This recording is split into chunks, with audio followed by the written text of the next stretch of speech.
Bernard Sassot est professeur d'anglais et président de l'association France-Angleterre à Toulon. Natif d'Algérie, la géopolitique concernant le Maghreb l'intéresse au plus haut point. Il y effectuera de nombreux voyages qu'il complétera par des études universitaires en histoire des relations internationales et diplomatiques. Plus largement, tout cela l'amène à une réflexion profonde sur les relations entre Occident et Orient à travers écrivains et artistes. Selon lui, à partir de la révolution iranienne de 1979, ces civilisations se sont remises en marche après la longue parenthèse coloniale. La Tunisie a un rôle essentiel à jouer dans l'indispensable dialogue entre l'Occident et l'Orient. Pourquoi, me demanderez-vous? Tout d'abord par sa position stratégique en Méditerranée. Deuxièmement, par son passé prestigieux remontant aux Carthaginois. Je suis sûr qu'un certain nombre d'entre vous ont pu visiter ces ruines tout près de Tunis. Troisièmement, par les grandes réformes que les élites du pays ont portées depuis le XIXe siècle. Première constitution du monde arabe.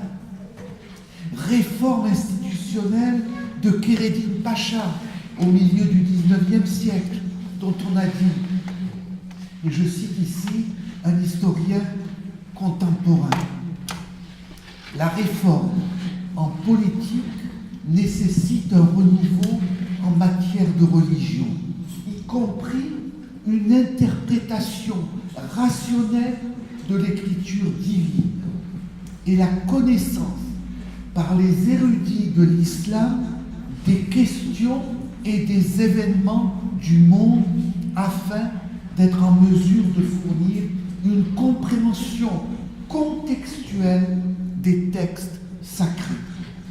Kéreddin fait preuve d'audace dans le sillage de la réforme qui émule l'Europe. La synergie ultérieure entre les sommités au sein d'une part de l'appareil d'État et d'autre part de l'université Zitouna. L'université Zitouna, si vous êtes à Tunis, en particulier dans la Médina, il y a la grande mosquée Zitouna, et donc à partir de là, une université très prestigieuse, très influente, est née.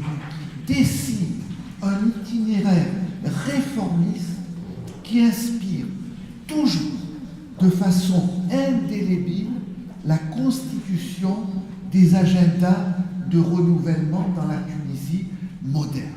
Fin de citation.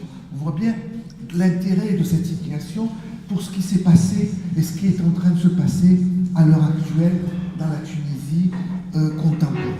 Deuxièmement, l'apport des grands réformateurs tunisiens et l'apport de la pensée philosophique des Lumières qui a inspiré l'action du père de l'indépendance tunisienne, Habib Bourguiba. Citons quelques-unes de ces grandes réformes. Code du statut personnel, essentiel. Priorité donnée à l'éducation. Islam des Lumières. Rejet du tribalisme et unité nationale. Voilà quelques-unes des grandes idées portées par Bourguiba. Malgré la dictature, ces idées, même écornées, n'ont jamais été remises en cause par le président Ben Ali. L'histoire récente des 4 dernières années me montre et nous montre que ces grandes idées inspirent toujours le peuple tunisien et lui ont permis de résister à ceux et ceux qui voulaient ouvertement, souvent, violemment quelquefois, sournoisement aussi, imposer un autre modèle de société. Je passe donc maintenant à la deuxième partie essentielle pour comprendre ce qui s'est passé voilà quelques semaines, c'est-à-dire la période révolutionnaire et post-révolutionnaire.